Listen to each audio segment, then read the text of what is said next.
बिहार की मंत्रिपरिषद की बैठक में कुल 27 प्रमुख फैसले लिए गए।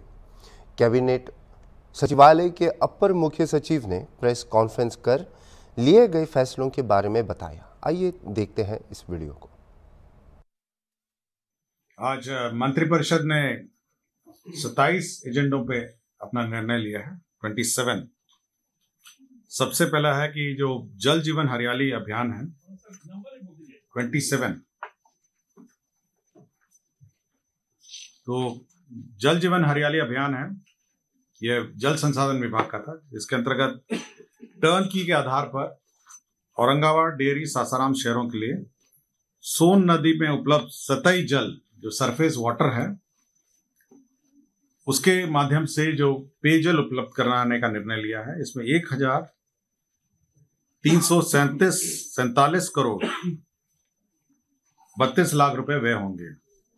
1,347 करोड़ की योजना है और ये जल जीवन हरियाली के में औरंगाबाद, डेयरी और सासाराम शहर जो हैं यह सोन नदी के निकट में अवस्थित हैं और जो सरफेस वाटर है उसको उपयोग करते हुए यह सरफेस वाटर उपलब्ध कराया जाएगा। इसमें एनीकट वियर है, वहां पे अपस्ट्रीम में उसको यूज किया जाएगा और विभिन्न जगहों पे पंपिंग स्टेशंस स्थापित किए जाएंगे और इन शहरों में फिर पानी आपूर्ति की जाएगी। दूसरा है पशु मत्स्य संसाधन विभाग है। इसके अंतर्गत मुख्यमंत्री तालाब मत्स्य विकास योजना स्वीकृत की गई है, जिसमें 45 करोड़ 66 लाख 71 हजार रुपए सैंक्शन हुए हैं। 45 करोड़ 66 लाख 71,000। इसके अंतर्गत तालाब में मत्स्य हेतु उन्नत इनपुट दिए जाएंगे, जिसमें 50 ग्राम वजन के अंगुलिकाएं दी जाएंगी। उन्नत मत्स्य बीज उत्पादन के तहत कार्रवाई की जाएगी। ट्यूबवेल तथा पंप सेट स्थापन किए जाएंगे। तालाब मत्स्यिका हेतु यांत्रिक एरिएटर स्थापित किए जाएंगे और कार्प हैचरी इनपुट सहायता दी जाएगी। इसमें आपका जो जनरल कम्युनिटी है, जो जनरल कास्ट है, उसको 50% अनुदान होगा और अनुसूचित जाति, जनजाति और अति पिछड़ों को 70% अनुदान दिया जाएगा। चतुर्थ कृषि रोड मैप के अंतर्गत दलहन फसल के प्रोत्साहन हेतु वित्तीय वर्ष 2024 में कुल 95 करोड़ 95 लाख 50 हजार रुपए लागत की योजना कार्यान्वित की जाएगी। ये दलहन दाल की योजना है और दलहन जो पल्सेस की योजना है, इसमें कार्य किए जाएंगे। एक नई पॉलिसी सरकार ने इस बार स्वीकृत किया है, वह है बिहार फिल्म प्रोत्साहन नीति 2024। इसके अंतर्गत विभिन्न जो फिल्म निर्माता हैं उनको 4 करोड़ तक अनुदान का प्रावधान किया गया है। मैं डिटेल्स आपको दे दूंगा।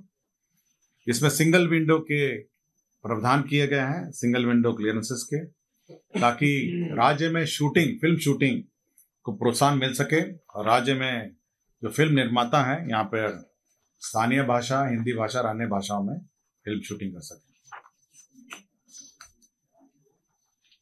स्वास्थ्य विभाग में जीविका के माध्यम से जो सफाई कार्य चलता था, उसमें शुद्धि पत्र भी स्वीकृत किया गया है।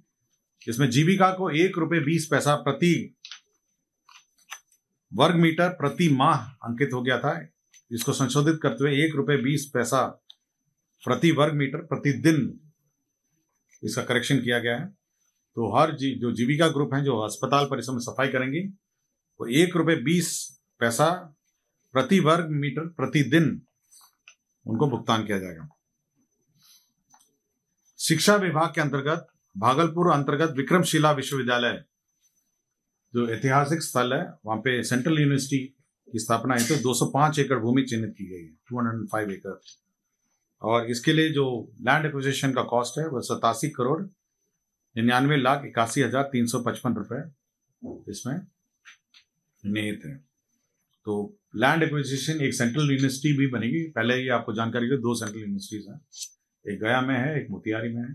तो ये तीसरा सेंट्रल यूनिवर्सिटी जो है ये विक्रमशिला विश्वविद्यालय जो ऐतिहासिक स्थल है उसी के समीप एक केंद्रीय विश्वविद्यालय की स्थापना की जाएगी। अल्पसंख्यक आवासीय विद्यालय 3 जगह स्थापना का निर्णय लिया गया है। सबसे पहला है जमुई में अंचल खैरा में, इसमें 55 करोड़ 91 लाख 67 हजार रुपए की प्रशासनिक स्वीकृति दी है। दूसरा नालंदा जिला अंतर्गत बिहार शरीफ में 56 करोड़ 61 लाख 3 हजार रुपए की प्रशासनिक स्वीकृति। और तीसरा कैमूर जिला के अंतर्गत चैनपुर में 98 करोड़ 17 लाख 99 हजार रुपए। तो 3 जगह का है। पहला है जमुई में अंचल खैरा में, दूसरा नालंदा जिला अंतर्गत बिहार शरीफ और तीसरा कैमूर जिला अंतर्गत चैनपुर में। तो 3 जो अल्पसंख्यक विद्यालय हैं आवासीय विद्यालय उसकी स्वीकृति दी गई। राज्य सरकार ने बिहार जिला परिषद के भू संपदा लीज नीति का भी घोषणा की है। भू संपदा का मतलब है कि जो जिला परिषद आज के दिन में बहुत सारी जमीनें उसके पास उपस्थित उसके पास है, उसका बंदोबस्ती का जो नीति है उसकी स्वीकृति दी गई। अभी कोई नीति नहीं थी, लोग अपने मर्जी से जिला परिषद अपने अपने सुविधा अनुसार इसकी बंदोबस्ती करते थे। अभी नीति ये है कि जो कृषि भूमि है, अगर कृषि भूमि देना है 5 साल के लिए तो वह बाजार मूल्य में दिया जाएगा और ये जिला परिषद निर्णय लेगी। और जो लॉन्ग टर्म लीज है 30 साल या 60 साल का, अगर लॉन्ग टर्म लीज दिया जाना होगा तो जिला परिषद को पहले राज्य सरकार की अनुमति लेनी होगी और उसके बाद वो लॉन्ग टर्म लीज कर सकेंगे। राज्य में 3 खनिज ब्लॉक का नीलामी का निर्णय लिया गया है। 3 खनिज ब्लॉक है, मैं तीनों का बता देता हूं।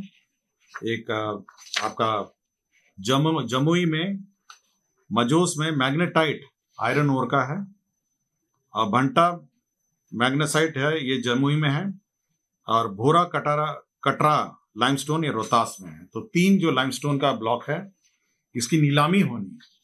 तो इसकी रिजर्व जमा सरकार ने निर्धारित की गई है। जो जमुई में है मैग्नेटाइट आयरन ओर है उसका 3,817 करोड़ है। भंटा मैग्नेटाइट है जमुई में, इसका 511 करोड़ है और लाइमस्टोन का जो रोहतास में है 1,761 करोड़ है। तो 3 जो खनिज ब्लॉक है राज्य सरकार इसको ऑप्शन करने वाली है और इसी का जो रिजर्व जमा है उसकी स्वीकृति दी है। सूचना एवं जनसंपर्क का एक संलेख था जिसमें बिहार वेब मीडिया नियमावली 2021 की स्वीकृति है। यह पहले ही स्वीकृत हुआ था। बिहार वेब मीडिया नियमावली केवल किस स्थिति से ये अधिसूचित होगा और किस स्थिति से लागू होगा यह स्पष्ट नहीं था। तो बिहार वेब मीडिया नियमावली जो है 2021 जो है संशोधन नियमावली वो जिस दिन अधिसूचित होगी उसी दिन से लागू होगा। केवल डेट का घोषणा है, अन्यथा यह ऑलरेडी स्वीकृत योजना है। गर्दनी बाग में जजेस कॉलोनी जजेस इंक्लेव के लिए 75 करोड़ 86 लाख रुपए मात्र की योजना स्वीकृत की गई है। इसमें पटना उच्च न्यायालय के माननीय न्यायाधीशों के लिए 20 आवासों के लिए स्वीकृत किया है। ये जजेस इंक्लेव होगा और ये गर्दनी बाग में स्थित होगा। नालंदा में जो अंतर्राष्ट्रीय खेल अकादमी है और अंतर्राष्ट्रीय मानक में क्रिकेट स्टेडियम है उसके लिए 81 पदों का सृजन किया गया है और इसमें डायरेक्टर, एकेडमी के डायरेक्टर हैं और बाकी सभी पद हैं। तो 81 पदों का सृजन किया गया है। शहरी क्षेत्र में जो निर्माण किए जाने हैं, शहरी क्षेत्र में छोटे मोटे काम रहते हैं, नली है, गली है और अन्य सभी काम है जो महत्वपूर्ण काम है, उसके लिए एक नई योजना ये स्वीकृत कैबिनेट ने की है। इसका नाम है मुख्यमंत्री समग्र शहरी विकास योजना। ये 2024 से ये शुरू होगी 2025 और ये प्रभारी मंत्री जो जिले के प्रभारी मंत्री हैं उनके अध्यक्षता में एक कमेटी है और वह तय करेगी कि योजना का जो प्राथमिकता है वो तय करेगी और उसके बाद उस योजना का स्वीकृत होगा। तो केवल योजना की स्वीकृति है और बाकी बाद में आवंटन है और अन्य जो राशि है उसका तय किया जाएगा। इसमें जो सड़कों का चयन है, सड़कें बनानी है, गली बनानी है, नागरिक सुविधा है, डिवाइडर है, पौधे हैं, पार्किंग स्थल है, पैदल यात्रियों का है, नालों का चयन है। तो जितने भी जो शहरी क्षेत्र में राज्य सरकार अपने निधि से करना चाह रही है उसके लिए योजना स्वीकृत है। बिहार राज्य खेल प्राधिकरण में जो स्पोर्ट्स अथॉरिटी है उसमें 301 पदों का सृजन है। यह भी एक परिवहन विभाग का एक संलेख था जिसमें BH सीरीज जो भारत सीरीज की गाड़ियां हैं उसमें एक मुश्त 14 वर्षों के लिए रोड टैक्स लेने के लिए निर्णय लिया गया है, जिसमें नियम 47, 48, 50, 51, 54 और को अमेंड करते हुए एक मुश्त 14 वर्षों के लिए टैक्स वसूली का निर्णय लिया। स्वास्थ्य विभाग में माननीय न्यायालय के आदेश के आलोक में जो सर्जरी के अंतर्गत अनुशंसित अभ्यर्थियों को सहायक प्राध्यापक के पद में नियुक्ति किया जाना था, उसमें पद सृजित किए गए अतिरिक्त पद और 4 डॉक्टर को नियुक्ति करने का निर्णय लिया गया। डॉक्टर मनोज कुमार गुप्ता हैं, डॉक्टर जावेद अख्तर हैं, डॉक्टर मनोज कुमार साव हैं, डॉक्टर रजनीश चंद्रा। तो न्यायालय के आदेश को अनुपालन के लिए हैं।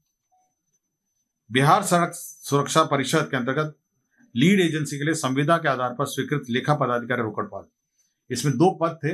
ये बिहार सड़क सुरक्षा परिषद जिसमें लेखा पदाधिकारी रोकड़पाल थे और इनके जो क्वालिफिकेशन है वो ऐसे थे जिसमें नियुक्ति होने में कठिनाई हो रही थी, तो उसमें नियुक्ति के लिए जो क्वालिफिकेशन है उसमें संशोधन किया है। ग्रामीण कार्य विभाग में संतोष कुमार है तदेन सहायक अभियंता ग्रामीण कार्य विभाग कार्य प्रमंडल बगादो, ये निलंबित थे और इनके वृहत दंड के रूप में बर्खास्तगी का आदेश निर्गत किया है। ये निगरानी में रंगे हाथ 50,000 रुपए की रिश्वत लेते हुए पकड़े गए थे और न्यायिक हिरासत में भेजे गए थे। इनको सेवा से बर्खास्तगी का निर्णय लिया गया। कमर्शियल टैक्स में एक सॉफ्टवेयर है, वैट MIS सॉफ्टवेयर है, उसका मेंटेनेंस TCS कर रही है, उसको 1 साल और एक्सटेंड करने का निर्णय लिया गया। कैमूर जिला अंतर्गत अधौरा अंचल में ये अनुसूचित जाति जनजाति कल्याण विभाग का एक एकलव्य मॉडल आवासीय विद्यालय है। ये सेंट्रली स्पॉन्सर्ड स्कीम है और इसमें 8 एकड़ जमीन राज्य सरकार को देनी थी, तो राज्य सरकार ने अनुसूचित जाति जनजाति कल्याण विभाग को ये जमीन निःशुल्क अंतर विभागीय हस्तांतरण किया गया। इस पर एकलव्य मॉडल आवासीय विद्यालय जो सेंट्रली स्पॉन्सर्ड स्कीम है उसका निर्माण किया जाएगा। किशनगंज अंतर्गत दीगल बैंक अंचल में जो SSB है, जो सीमा सुरक्षा बल है, उसका कैंप के लिए भारत सरकार को जमीन सशुल्क 60 लाख रुपए में दी गई है। ये सीमा सुरक्षा बल का कैंप है। भविष्य निधि अंतर्गत ये वित्त विभाग का प्रस्ताव है। भविष्य निधि निदेशालय के अधीनस्थ कार्यालय लिपिक संवर्ग का है, जो अन्य लिपिकीय संवर्ग है सामान्य प्रशासन के, उसी के आलोक में यह संवर्ग भी भविष्य निधि का भी गठन किया गया। पंचायती राज विभाग ने एक पंचायत निर्माण कार्य मैनुअल की स्वीकृति दी है। अभी आज के दिन में जो पंचायती राज में जो योजनाएं संचालित हैं और जो पंचायत में मुखिया और उसके पंचायत सचिव हैं, आज के दिन में कोई ऐसा कोई विशेष गाइडलाइन नहीं है और स्थानीय स्तर पर भी मतलब कंप्लेंट्स प्राप्त होती थी।